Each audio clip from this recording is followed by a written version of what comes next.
ఆనాడు ఉన్నటువంటి ప్రభుత్వం గడగడ వణికేటటువంటి పరిస్థితి. అటువంటి ఒక మహోన్నతమైనటువంటి ఒక ఆదివాసీ ఉద్యమకారుడు మన బిర్సా ముండా. అలాంటి నాయకత్వంలో స్ఫూర్తిని తీసుకొని పని చేసుకుంటూ ముందుకు పోతూ అందరిని చైతన్యపరుస్తూ పని చేస్తున్నటువంటి మన గ్రామ సూరుకుంట యూత్కి ప్రత్యేక అభినందన.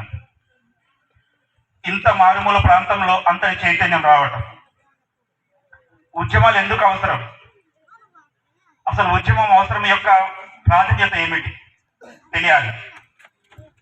చాలా మంది తెలియక ఏమవుతుందంటే, మన జాతిలోనే చదువుకుంటున్నాం, రాజకీయ పార్టీలో పనిచేస్తున్న పదవులు అనుభవిస్తున్నాం, ఉద్యోగాలు సంపాదించుకుంటున్నాం, తర్వాత నా జాతి బాధ్యత, నా జాతి భవిష్యత్తు ఏమిటని ఆలోచించేటటువంటి పరిస్థితి ఈరోజు కనిపించట్లేదు. కాబట్టి ఇటువంటి క్లిష్టమైనటువంటి పరిస్థితులలో ఈ జాతి కోసం ఆలోచించినటువంటి అతి కొద్ది మంది ఉన్నాం.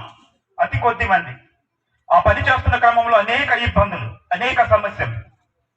వాస్తవానికి ఈ కార్యక్రమం మన గ్రామంలో మొదలుపెట్టి సుమారు 7-8 సంవత్సరాలు అవుతుంది. కానీ ఏ రోజు మీరు కార్యక్రమం చేపట్టినా ఏదో ఒక సమస్య వచ్చి పడుతున్నవని కదా. ఏ తప్పు చేస్తున్నాం మనం ఇక్కడ? జాతిని చైతన్యపరచడంలో తప్ప, జాతి యొక్క హక్కులు తెలియచేయడంలో తప్ప, మేము నష్టపోతున్నామనే విషయాన్ని చర్చించుకోవటం తప్ప. మీరు లాస్ట్ ఇయర్ ఈ కార్యక్రమం జరుపుకోలేదనేటటువంటి సమాచారం ఉంది, అవునా కాదా? కదా. మరి ఏ నేరం చేసినాం మనం కదా? నేడు ఈ దేశాన్ని దోచుకుంటున్నటువంటి వాళ్ళు దర్జాగా తిరుగుతూ ఉన్నారు. వాళ్ళ మీటింగ్లు పర్మిషన్లు ఉంటాయి, అన్నీ ఉంటాయి. మన జాతిని అడ్డం పెట్టుకొని నడుచుకుంటున్నటువంటి వాళ్ళు దర్జాగా తిరుగుతున్నారు, దర్జాగా దోచుకుంటున్నారు, వాళ్ళ మీటింగ్లు పర్మిషన్లు ఉంటాయి. కానీ మన గోడు వినిపించుకుందాం, ఈ సమస్యల్ని ప్రభుత్వం దృష్టికి తీసుకుపోదామని, ఆ చైతన్యాన్ని మా ప్రజల్లో తీసుకురావాలని మీటింగ్ పెడదామంటే దానికి పర్మిషన్లు ఉండవు. సో ఏదేమైనా ఇక్కడ విమర్శ కాదు, ఇక్కడ ఏ అధికారిని మనం విమర్శించట్లేదు. సో ప్రభుత్వం ఏం చెప్తే వాళ్ళు అది చేస్తారు కాబట్టి మనం ఏ డిపార్ట్మెంట్కి వ్యతిరేకం కాదు. కానీ మా హక్కుల్ని కూడా కాపాడి, మా హక్కుల్ని కూడా అమలు చేసేటటువంటి బాధ్యత కూడా ఈ ప్రభుత్వ అధికారులతో ఉంటుందనేటటువంటి విషయాన్ని గుర్తు చేస్తా ఉన్నాం. ఇంతకుముందు మన ముందు సబ్ ఇన్స్పెక్టర్ గారు గొప్ప ప్రసంగం చేశారు. వాస్తవానికి ఆయన చేసినటువంటి ప్రసంగంలో ఒక మౌలికమైనటువంటి విషయం, ఏదైనా రక్షణ ఉండాలంటే దానికి ఖచ్చితంగా సరిహద్దు ఉండాలంటున్నాం. వాస్తవం ఇది కదా. ఈ ప్రపంచంలో అనేక దేశాలు ఉన్నాయి, అనేక దేశాలకి సరిహద్దులు ఉంటాయి. ఈ దేశంలో మనం ఉన్నాం, మనకు కూడా ఒక సరిహద్దు కలిగినటువంటి భూభాగం ఉంది కదా. మన ప్రాంతాన్ని మనం రక్షించుకోవాలంటే, మన హక్కుల్ని మనం కాపాడాలంటే, మన భూమిని మనం కాపాడాలంటే, మన ప్రజల్ని మనం కాపాడాలంటే ఖచ్చితంగా మనకంటూ ఒక భూభాగానికి సంబంధించిన రక్షణ రేఖ ఉంది. ఆ రేఖ దాటి ఎవరైతే యువతలు వస్తారో ఆడు చట్టవిరుద్ధంగా మన భూభాగాన్ని ప్రవేశించినట్టు. భారతదేశ భూభాగానికి వేరే దేశం కూడా ప్రవేశిస్తే ఎట్లయితే వాడిని ఖతం చేస్తారో ఆ రక్షణకు సంబంధించినటువంటి దళాలు, అలాగనే షెడ్యూల్ ఏరియా భూభాగంలో, ఏజెన్సీ భూభాగంలో non schedule area, non agency వాసులు ఏజెన్సీలోకి ప్రవేశించడానికి వీలు లేదనేటటువంటి ఒక రక్షణ కలిగినటువంటి ఒక భూభాగానికి ఒక సరిహద్దు ఉంది. సో ఆ భూభాగంలో ఉన్నటువంటి సరిహద్దుని ఉల్లంఘన చేస్తా ఉన్నారు. ఉల్లంఘన చేయటమే కాదు, మన హక్కులు ధ్వంసం చేస్తా ఉన్నారు. మరి అలాంటప్పుడు మన ప్రాంతాన్ని, మన ప్రజల్ని మనం కాపాడుకోవాలంటే ఖచ్చితంగా ఇలాంటి చైతన్యపరమైనటువంటి కార్యక్రమాలు చేయవలసినటువంటి అవసరం ఎంతైనా. సో మన జాతి తరతరాలుగా అణిచివేతకు గురవుతుంది, బానిసత్వంలో గురవుతుంది, భూములు కోల్పోతా ఉన్నాం, ఉద్యోగాలు కోల్పోతా ఉన్నాం, విద్యా అవకాశాలు కోల్పోతా ఉన్నాం. ఎంతకాలం ఇట్లా కోల్పోతూ పోతా ఉంటాం. మన కళ్ళ ముందే జీవో నెంబర్ 3 పోయింది. 2000 జీవో నెంబర్ 3 పోరాటంలో నేను ప్రత్యేక పోరాటం చేశాను. జీవో నెంబర్ 3 ఎప్పుడైతే కొట్టివేస్తున్నా 2018లో, అప్పుడు కూడా సుప్రీంకోర్టులో లాస్ట్ ఫైనల్ జడ్జిమెంట్ లో కూడా ఆ రోజు కూడా నేను అక్కడ ఉన్నా. ఏం చేస్తాం? మన చేతిలో పవర్ లేదు, మనకు సపోర్ట్ లేదు, ఏ రాజకీయ పార్టీ సపోర్ట్ చేసేటటువంటి పరిస్థితి లేదు. మన ప్రాంతంలో ఆ జీవో ద్వారా వచ్చినటువంటి ఉద్యోగస్తులు కూడా సపోర్ట్ లేనటువంటి పరిస్థితి ఉంది. కానీ దాని పర్యవసానం ఈ రోజు మనం ఎలాగ అనుభవిస్తాం చూడండి. నేడు జనరల్ డిఎస్సి తీస్తే ఆ జనరల్ డిఎస్సిలో మనం ఏ మాత్రం కొట్టుకోగలం ఒక్కసారి ఆలోచించండి. ఆ జనరల్ డిఎస్సిలో మనకు 6% రిజర్వేషన్ అమలు చేస్తే ఎవరికైనా ఒక్కరికి ఉద్యోగం వస్తుందా? ఒకసారి ఆలోచన చేయండి. ఇంత జరుగుతుంది, ఇంత విధ్వంసం జరుగుతుంది. ఈరోజు జీవో నెంబర్ 3 పోయిందని మనం ఊరుకుంటే రేపు 170 పోతుంది. రేపు 5th షెడ్యూల్లో ఉన్నటువంటి అనేక హక్కులు కోల్పోయేటటువంటి పరిస్థితి వస్తుంది. మరి అవన్నీ రక్షించేటటువంటి బాధ్యత ఎవరి మీద ఉంది? రాజకీయ పార్టీలో పనిచేస్తున్నటువంటి ఆదివాసీ ప్రజాప్రతినిధుల పైన ఉన్నది ఖచ్చితంగా. ఈ ప్రాంతంలో పంచాయతీరాజ్ యాక్ట్ ఉంది, 1906 అనేటువంటి పెసా యాక్ట్ ఉంది. ఆ యాక్ట్ని పరిరక్షిస్తే తప్ప మన ప్రాంతాన్ని మనము రక్షించుకోలేము. జీవో నెంబర్ 3 లేక అది కూడా పోయిందనుకోండి రేపటి రోజున ఇక్కడ కూడా ఖచ్చితంగా రిజర్వేషన్లు మనకు ఉండేటటువంటి పరిస్థితి లేదు. ఇక్కడ సర్పంచ్ నాన్ ట్రైబ్ వచ్చేస్తారు, ఎంపీటీసీ నాన్ ట్రైబ్ వచ్చేస్తారు, జడ్పీటీసీ నాన్ ట్రైబ్ వచ్చేస్తారు. ఇప్పటికే మన ప్రాంతంలో ఉప సర్పంచులు నాన్ ట్రైబ్స్ ఉన్నారు, ఎంపీపీ నాన్ ట్రైబ్ అవుతూ ఉన్నారు. ఏ రకంగా అవుతున్నారు ఒకసారి ఆలోచించు. సో ఎన్నో హక్కులు ఉన్నాయి మనకి. బలమైనటువంటి 170 చట్టం ఉందని చెప్పుకుంటున్నవి తప్ప అది ఏనాడు కూడా అమలు చేసినటువంటి పాపర పోలే. ఇక్కడ ఉన్నటువంటి తహసీల్దార్ అదే పరిస్థితి, మన దగ్గర పనిచేస్తున్నటువంటి విఆర్ఓ అదే పరిస్థితి, దాన్ని అమలు చేయవలసినటువంటి కలెక్టర్ అదే పరిస్థితి, ఐటీడీఏ పీఓలు అదే పరిస్థితి. ఎక్కడ కూడా 170 అమలు చేసే విషయంలో ఏ ఒక్క అధికారి కూడా స్పష్టమైనటువంటి వైఖరితో పనిచేసినటువంటి పరిస్థితులు లేవు. కానీ అదే ఆదివాసీల మీద ఏదైనా పెట్టాలంటే నిమిషంలో పెట్టేస్తారు. ఒక ఆదివాసీ నాయకుడి మీద ఒక ఆరోపణ చేసి ఒక కంప్లైంట్ రాశాడు అనుకో నాన్ ట్రైబ్, ఇమీడియట్గా ఆయన మీద ఎఫ్ఐఆర్ ఫైల్ అవుతుంది. ఆయన్ని 2-3 నెలలు జైల్లో పెట్టేస్తారు, సంవత్సరాలు జైల్లో మగ్గేటటువంటి పరిస్థితులు ఈరోజు మన దగ్గర కనిపిస్తూ ఉన్నాయి. మరి ఇవన్నీ ఎందుకు జరుగుతున్నాయి అంటే మనలో యూనిటీ లేకపోతే. యూనిటీ కోసం మాత్రమే ఈ సమావేశం ఈరోజు ఇక్కడ ఏర్పాటు చేయటం జరిగింది.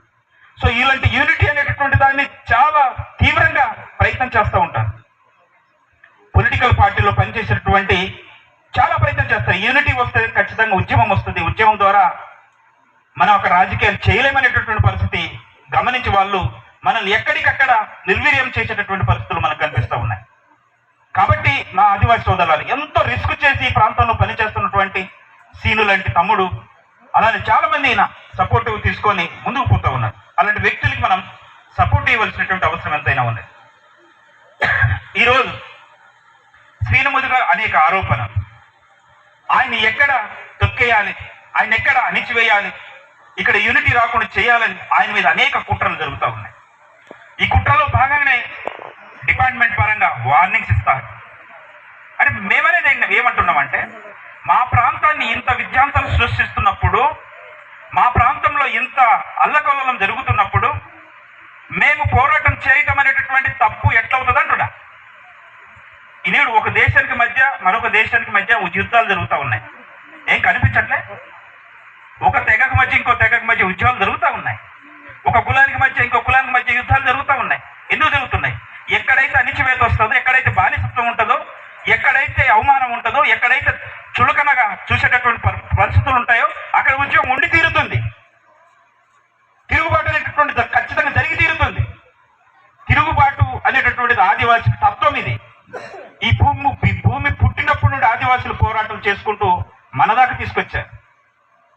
ఏ పోరాటాలు కనుక లేకపోతే, అలాంటి నాయకులు కనుక ప్రాణాలు ఇచ్చి ఉండకపోతే ఈ ప్రాంతంలో మనం బ్రతికే స్వేచ్ఛ కూడా కోల్పోయి ఉండేటోళ్ళం. అసలు ఈ జాతి ఉంటుందో ఉండదో అనేటటువంటి పరిస్థితులు నెలకొంటా ఉన్నాయి. మీరు గమనించండి, పక్క రాష్ట్రాల్లో మీరు చూడండి, ఆదివాసులు పిట్టల్లో రాలిపోతున్నారు, చనిపోతున్నారు. ఎవరు అడిగే పరిస్థితి కూడా లేదు. అంటే ఆదివాసుల్ని ఎలా చూస్తున్నారు, ఈ సమాజం ఎలా చూస్తుంది ఆదివాసులు అంటే, పశువుల కంటే జంతువుల కంటే ఈనంగా చూస్తుంది. ఒక జంతువుని రక్షించాలంటే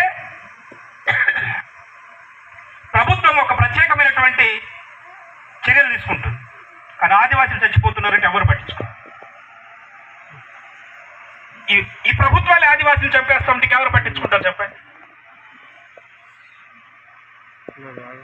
చాలా దారుణమైనటువంటి పరిస్థితులు ఆదివాసీ జాతి ఉంది. మనం మేల్కొనకపోతే హక్కులు చట్టాలు పక్కన పెట్టు, జాతే ఉండదు. ఆదివాసి అని చెప్పబడేటువంటి ప్రజలే ఉండరు. ఆదివాసి తెగలు ఈ రోజు ఏం చేస్తున్నారు? లేరా? ఒకటే ఇక్కడ వాళ్ళకి స్ఫూర్తి లేకపోవటం, ఆదివాసి జాతి పట్ల ప్రేమ లేకపోవటం, ఆదివాసీలు ఏమైపోతే మనకెందుకు అనేటటువంటి తత్వాన్ని కలిగి ఉన్నాడు.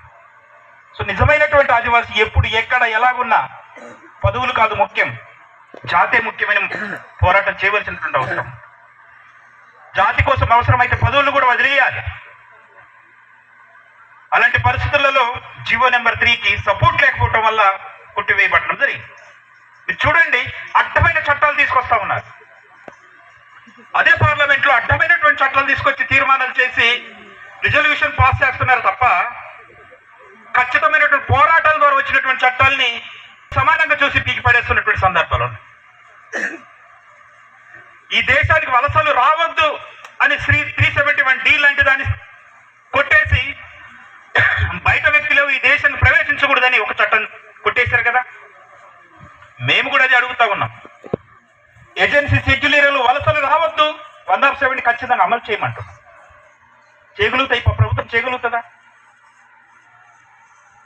సో మన ప్రాంతాన్ని ఖచ్చితంగా కాపాడుకోవాలంటే వలసలు నిరోధించాలి. వలసలు ఎప్పుడైతే వస్తాయో ఖచ్చితంగా ఆటోమేటిక్లీ అయ్యి మన చట్టాలు నిర్వీర్యం అయిపోతాయనే విషయాన్ని గమనించాలి. దీంట్లో ముఖ్య పాత్ర పోషించవలసింది ఎవరంటే మన జాతి ద్వారా రిజర్వేషన్ ద్వారా లబ్ధి పొందినటువంటి ప్రజాప్రతినిధులు ముందు వరుసలో ఉండాలి. తర్వాత ఉండవలసినటువంటి వాళ్ళు ఎవరంటే మన జాతి రిజర్వేషన్ ద్వారా ఉద్యోగాలు పొందినటువంటి ఎంప్లాయీస్ ఉండాలి.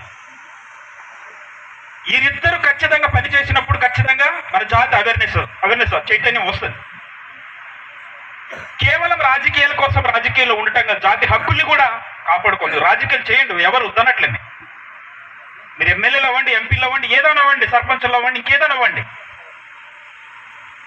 హక్కు కాలరాయబడుతున్నప్పుడు నీ నోరుని మౌనంగా ఉండి అదుపులో ఉంటే ఏం ఉపయోగం లేదంటా ఉన్నా.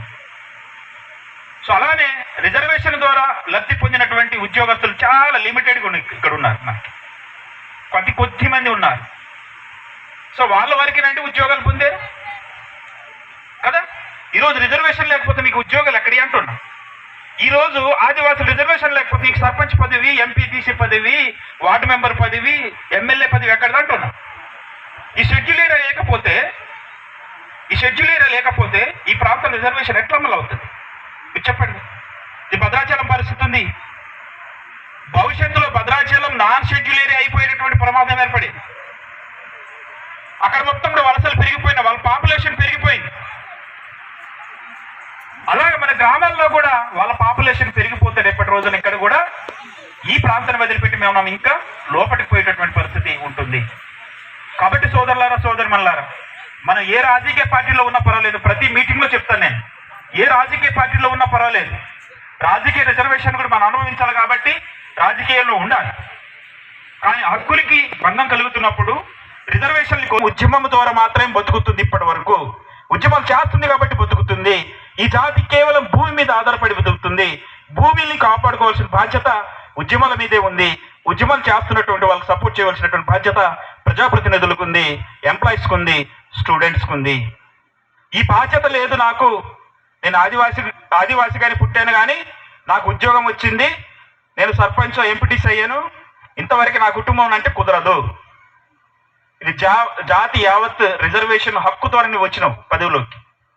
ఇది మర్చిపోకూడదు. ఎందుకు చెప్తున్నానంటే జీవో నెంబర్ 3 పోవటానికి బలమైనటువంటి కారణం మనం అక్కడ సరైనటువంటి అడ్వకేట్ని మనం పెట్టుకోలేకపోయినాం. కారణం ఏంటంటే సుప్రీంకోర్టులో ఒక అడ్వకేట్ని, ఒక టాప్ 10 అడ్వకేట్ని ఒకటి పెట్టుకోవాలంటే లక్షల్లో ఫీజు ఉంటుంది. లక్షల్లో పూజించదు. గంటల వ్యవధిలో వాళ్ళు ఫీజు తీసుకుంటారు. ఒక మంచి అడ్వకేట్ పెట్టుకునేటటువంటి ఆర్థిక స్తోమత లేదు మన దగ్గర. ఆ జీవో నెంబర్ 3 ద్వారా వచ్చినటువంటి ఉద్యోగస్తులు చాలా మంది సహాయం చేయడానికి ఎవ్వరు ముందుకు రాలే. వారి మంచి లగ్జరీ లైఫ్ గడుపుతున్నారు కానీ ఉద్యోగం ద్వారా జాతికి భిక్ష పెడుతున్నటువంటి ఆ జీవో నెంబర్ 3ని కాపాడే విషయంలో ఎవరు ముందుకు రాలే.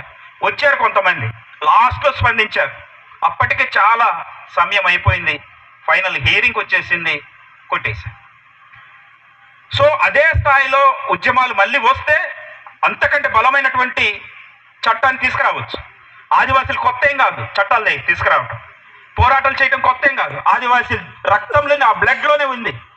మనం చూడలే, మనం సమ్మక్క సారక్క యొక్క పోరాటం చూడలే, కొమరం భీం గారి పోరాటం చూడలే, సోయం గంగులు గారి పోరాటం చూడలే, గంటం దొర మల్లదొర పోరాటం చూడలే. ఈ మన చుట్టుపక్కలే కదా జరిగినాయి.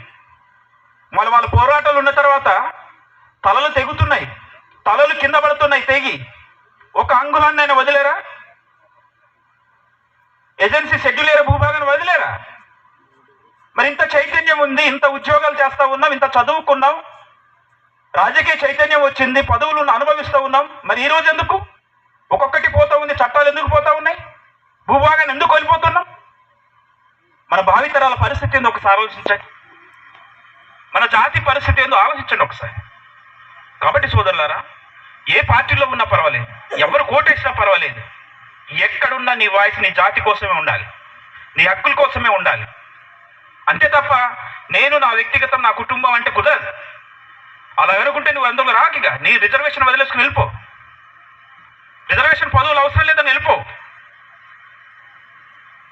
కాబట్టి ఎంతో రిస్క్ చేసుకొని ఈ ప్రాంతంలో ఇంత చైతన్యవంతమైనటువంటి కార్యక్రమాలు చేస్తూ ఉన్నారు. ఈ కార్యక్రమానికి అర్థం ఉండాలంటే ఖచ్చితంగా చదువుకున్న ప్రతి ఒక్కరు కూడా ఈ ఉద్యమాన్ని సపోర్ట్ చేయకపోయినా పర్లేదు, కానీ నష్టం చేయకండి దయచేసి. చాలా మంది నష్టం చేస్తున్నారు ఈ కార్యక్రమాలకి. చాలా మంది దీన్ని అగౌరవపరుస్తూ ఉన్నారు, చాలా మంది సపోర్ట్ చేయకుండా విమర్శిస్తూ ఉన్నారు. మీ వల్ల లాభం లేకపోయినా పర్వాలేదు, కానీ నష్టం చేయకండి. ఆలోచించండి, వీళ్ళు చేసేది వాళ్ళ స్వార్థం కోసం కాదు, ఇది వాళ్ళ ఇంటి కోసం కాదు. వాళ్ళ కోసం వాళ్ళు చేసుకోవాలంటే హ్యాపీగా వాడు చదువుకున్నాడు, ఉద్యోగం చేసుకోవచ్చు. అందరి కోసం పాటుపడుతున్నాడు, అందరి కోసం తిట్లు తింటున్నాడు, పోలీసులు బెదిరించేటటువంటి పరిస్థితి, రాజకీయ పార్టీలు టార్గెట్ అవుతా ఉన్నారు. ఇంకా ఎటువంటి ప్రమాదాలు ఉన్నాయో తెలియదు. ఇలా ఉంటుంది. కమిట్మెంట్తో పనిచేసేవాడు ఇలానే ఉంటాడు. ఎవడైనా ఏ ఉద్యమకారుడు ఆదివాసీ జాతిలో పుట్టేటటువంటి వాడు తన ప్రాణం కోసం, తన వ్యక్తిగత లాభాల కోసం ఆలోచించడు, జాతి ప్రయోజనం కోసం ఆలోచిస్తాడు. అంతిమంగా చచ్చిన పర్వాలేదు, కానీ జాతికి ప్రయోజనం జరగాలనేటువంటి ఉద్దేశంతోనే ఉంటాడు. సో అలా కొంతమంది ఉంటారు, ఆ కొంతమందిని రక్షించుకోవాలి, సపోర్ట్ చేయాలి అంటున్నా. కాబట్టి చాలా అద్భుతంగా మీరు అరేంజ్ చేశారు తమ్ముడు. సో ఈ స్ఫూర్తి ఉండాలి. సరే, ఎక్కడి వరకు పోతుంది ఉద్యమం తర్వాత సంగతి. మనం ఉన్నంత వరకు మన జాతి కోసం మనం పాటుపడదాం. మన ద్వారా ఎంతో కొంత జాతికి రక్షణ ఉండాలి అనే ఉద్దేశంతో మీ అందరికీ మరోసారి పేరు పేరున ఉద్యమ నమస్కారం తెలియజేసుకుంటూ ముగిస్తున్నాను. జై ఆదివాసీ.